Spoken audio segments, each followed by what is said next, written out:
Tout achat de conscience et on préfère rester avec le peuple béninois. Vous ne pouvez pas savoir les pressions que ces députés ont reçues. Mais les gens ont décidé d'être avec le peuple. Parce que nous croyons, comme je l'ai dit lors de ma déclaration, un leader, c'est celui qui oublie ses propres intérêts pour penser à la communauté. Si nous avons décidé de c'est à cause du mode opératoire, parce que nous disions que nous n'avions aucune honte à faire un vote à la tribune. Mais la majorité a choisi de faire un vote secret.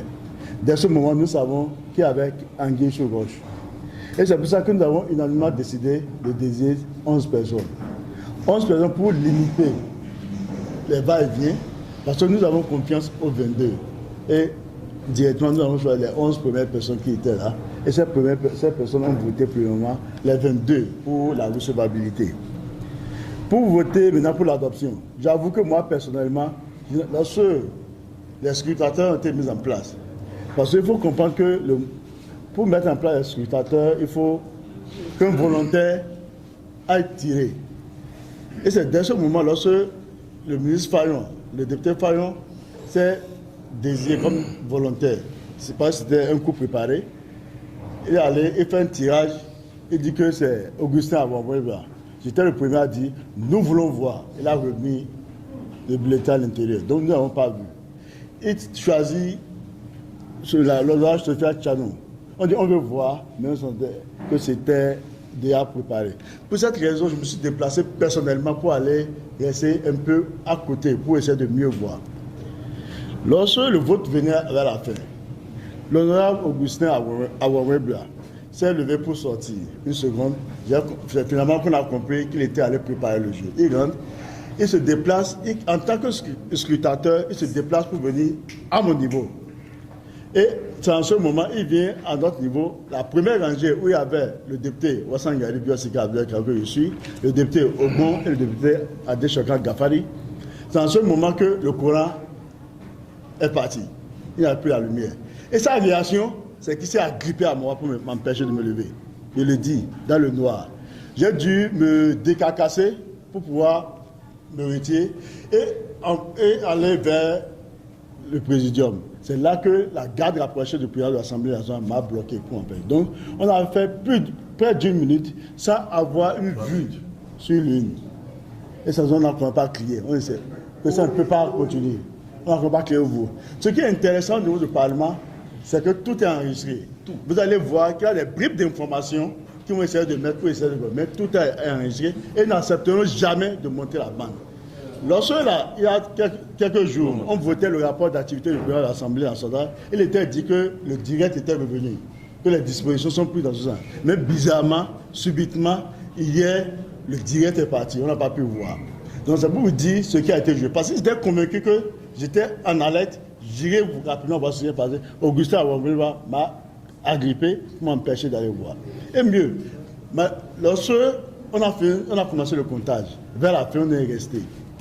Et c'est là qu'on voit, en notant les pictogrammes, comme on le dit, LD, le vote non était au nombre de 18 et le vote oui au nombre de 90. Alors qu'on est 109 votants. C'est là la supercherie a été prouvée. On n'a pas crié. Il y a 108 votants, il y a 108 votants au lieu de 109. Il a coupé le courant encore. Et c'est en ce moment que le scolaire a essayé de mettre, comme lui n'est pas un habitué du vol, il n'a pas eu l'intelligence d'effacer les 18 pour mettre 19. Il a juste mis une croix sur les 18 et mettre 19. Et c'est là, ça c'est du vol, ça c'est du vol. Et dans le brouillard, le président de l'Assemblée s'est levé.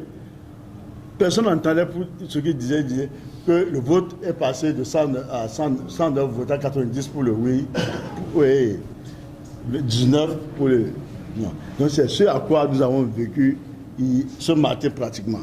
Mais je voulais aussi faire une précision. Au niveau du Parlement, le Parlement est hermétiquement fermé. Cette coupure, c'est la nuit noire. On ne voit pas.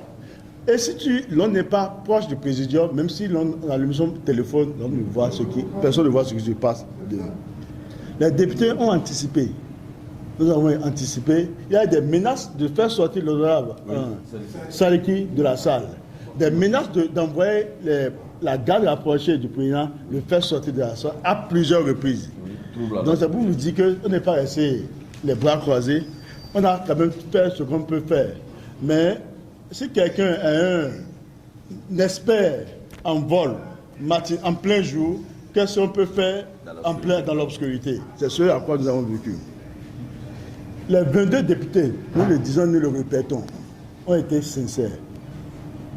Et si c'est à refaire, ils le referont. C'est pour ça qu'ils étaient prêts à voter à la tribune, à main libre pour que tout le monde puisse voir. Mais un voleur, lui ne dort pas. C'est pour ça que, même malheureusement, Dieu est aidant, ils ont voté à 108, alors qu'il y a normalement 109 votants. Que tout le monde puisse tirer ses conclusions.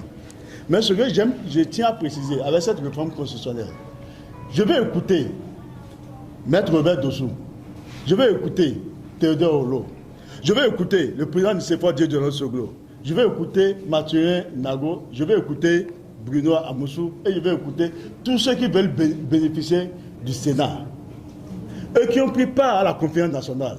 Est-ce que c'est ce qui a été dit lors des travaux de la conférence nationale? Mettons de côté les intérêts personnels. Pensons à la République. Nous avons les enfants qui grandissent. Nous ne sommes plus des enfants, nous avons les enfants qui grandissent, qui nous écoutent, qui nous suivent. Donnons une bonne éducation et laissons une bonne renommée en voulant quitter cette terre. Que toutes ces personnalités puissent dire un mot de tout ce qui s'est passé, s'ils sont d'accord pour qu'on puisse faire une réforme constitutionnelle dans ces conditions. Le président Diogbenou a dit dans ce pays que même pour toucher une virgule de la Constitution, il faut aller discuter dans les universités, il faut aller dans les marchés, il faut aller partout.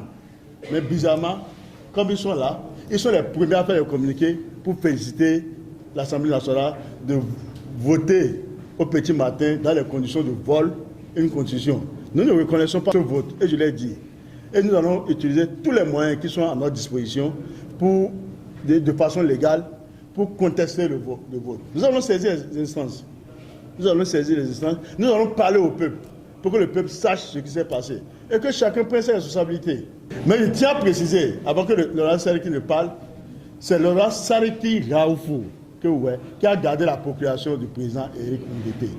Éric Oundété, Laurent Achadé, tous les autres, Laurent Sono Boké, Laurent Nidofi, sont tous avec nous. Ils sont restés à côté parce qu'on s'est dit qu'il fallait alléger. Et tout le monde, ils auraient pu être dans la salle comme à notre place. Mais personne n'a trahi le peuple. Le voleur a volé le peuple.